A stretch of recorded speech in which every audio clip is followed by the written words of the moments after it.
मेरे YouTube channel success आपके साथ में आपका स्वागत है। यदि अभी तक मेरे चैनल को आपने सब्सक्राइब नहीं किया है तो रेड सब्सक्राइब बटन जो नीचे दिखाया जा रहा है इसको क्लिक करें और नोटिफिकेशन के लिए बेल आइकन क्लिक करें जो राइट साइड में दिखाया जा रहा है। सभी नोटिफिकेशन लेने के लिए ऑल नोटिफिकेशन को भी क्लिक करें जिससे सबसे पहले आपके पास मेरी वीडियो पहुंचती रहे। Thank you for subscribing.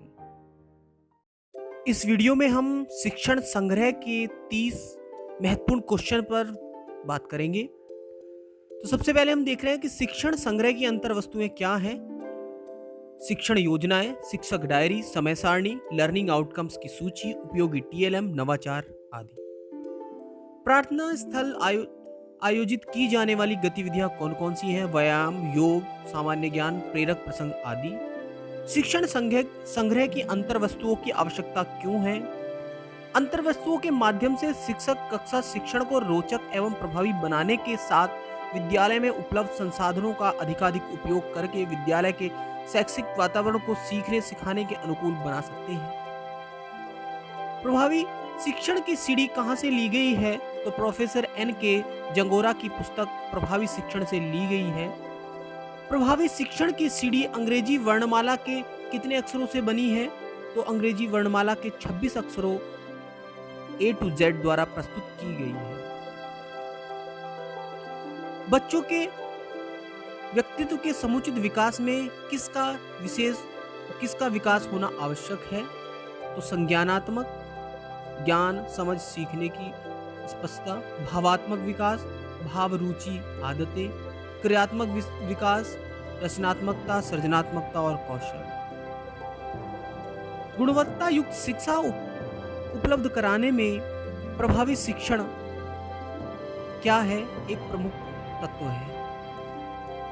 प्रभावी शिक्षण बच्चों के सीखने की प्रक्रिया को कैसा बनाता है? सहज, सरल और बाल केंद्रित बनाते हुए स्थायी बना देता है। अंग्रेजी के 26 अक्षरों को प्रभावी शिक्षण की सीढ़ी की तरह किसने प्रयोग किया है? Professor NK. जंगोरा ने। शिक्षण योजना क्या है? शिक्षण योजना सीखने सिखाने की प्रक्रिया में मार्गदर्शन का काम करती है। इसमें शिक्षण अधिगम में किए जा रहे क्रियाकलापों, गतिविधि, आकलन, फीडबैक, पुनर्वलन व आगे की योजना का क्रमबद्ध एवं संक्षिप्त विवरण होता है। शिक्षण योजना के प्रमुख बिंदु। शिक्षण योजना की आवश्यकता क्यों? शिक्षण योजना से बच्चे व्यवस्थित और क्रमबद्ध तरीके से सीखते हैं। साथ ही शिक्षक के रूप में हमारा काम भी व्यवस्थित और आसान हो जाता है। शिक्षण योजना बनाने में किन बिंदुओं और चरणों पर ध्यान देना आवश्यक होता है? तो चयनित लर्निंग आउटकम पर, लर्निंग आउटकम के आधार पर उपयुक्त गतिविधियों व सामग्री का चयन करना, शिक्षण योजना के विभिन्न चरणों एवं उन पर दिए जाने वाले समय का निर्धारण, शिक्षण योजना में सभी स्तर के बच्चों की सहभागिता को सुनिश्चित करना, बच्चों की प्रगति का सतत तथा आवश्यकता अनुसार शिक्षण योजना में परिवर्तन करना। शिक्षण की रोचकता। शिक्षक डायरी क्या है?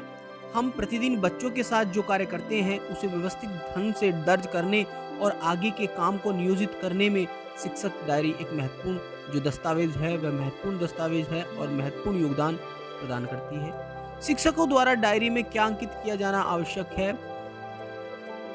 बच्चों, शिक्षण अधिगम प्रक्रिया, शिक्षण के तरीकों के विषय में प्राप्त फीडबैक तथा अपनी कक्ष की रणनीतियों की समीक्षा करके भविष्य के लिए शिक्षण योजना तैयार करने के लिए जरूरी बिंदुओं को नियमित रूप से अंकित किया जाना चाहिए।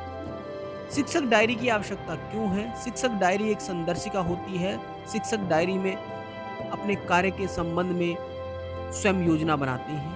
शिक्षक डायरी में मुख्यतः कितने भाग होते हैं? 5 भाग होते हैं। शिक्षक डायरी का मुख्य प्रश्न क्या होगा? संबंधित शिक्षक की सामान्य जानकारी होगा। शिक्षण योजना का आधार क्या है? Learning outcome. निःशुल्क एवं अनिवार्य बाल शिक्षा का अधिकार अधिनियम RTE 2009 में किस पर बल दिया गया है? तो बच्चों के गुणवत्तापूर्ण सीखने पर बल दिया गया है। लर्निंग आउटकम बच्चे के गुणवत्तापूर्ण ढंग से सीखने की प्रगति में कैसे कार्य करते हैं? सूचक के रूप में कार्य करते हैं। आरंभिक स्तर पर सीखने संबंधित परिणामों को किसने विकसित किया है? राष्ट्रीय शैक्षिक अनुसंधान और प्रशिक्षण परिषद NCERT नई दिल्ली द्वारा विकसित किए गए हैं। आरंभिक स्तर पर सीखने संबंधित परिणामों को किन कक्षाओं के लिए विकसित किया गया है? कक्षा 1 से 8 तक के लिए। आरंभिक स्तर पर सीखने संबंधित परिणामों को किन विषयों के लिए विकसित किया गया है? हिंदी, गणित, विज्ञान, सामाजिक विषय, अंग्रेजी जैसे प्रमुख विषयों के लिए। आरंभिक स्तर पर सीखने संबंधित परिणामों को विकसित करने का मुख्य उद्देश्य क्या है? विद्यालयों में सीखने की गुणवत्ता को बढ़ाना व शिक्षकों को इस योग्य बनाना कि शिक्षक बिना देर किए सभी बच्चों के लिए सीखने के परिणामों को अधिक उपयुक्त रूप से अपनी शिक्षण योजना के माध्यम से सुनिश्चित करें और सुधारात्मक कदम उठाएं। लर्निंग आउटकम को मुख्य रूप से और किन नामों से जाना जाता है? सीखने का प्रतिफल, सीखने संबंधित परिणाम या शिक्षण अधिगम परिणाम। लर्निंग आउटकम्स कैसे बिंदु हैं? तो प्रक्रिया आधारित जांच बिंदु हैं ये लर्निंग आउटकम्स।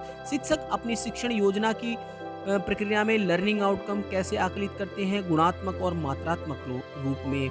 लर्निंग आउटकम बच्चों के संपूर्ण विकास के लिए कैसा आकलन करते हैं? अपेक्षित प्रगति का आकलन करते हैं। लर्निंग आउटकम को कैसे प्राप्त किया जा सकता है? शिक्षण योजनाएं, शिक्षक डायरी, समय सारणी, उपयोगी TLM, नवाचार, प्रातःकालीन सभा, सायंकालीन सभा आदि का प्रयोग करके लर्निंग आउटकम को प्राप्त किया जा सकता है। यदि यह वीडियो आपको पसंद आया हो तो please like, share and subscribe my channel. यदि अभी तक आपने सब्सक्राइब नहीं किया है, यदि आपको वीडियो यूजफुल लगे तो प्लीज़ ज़रूर शेयर करें इसको, जिससे और भी इससे लाभ उठा सकें। Thank you for watching this video.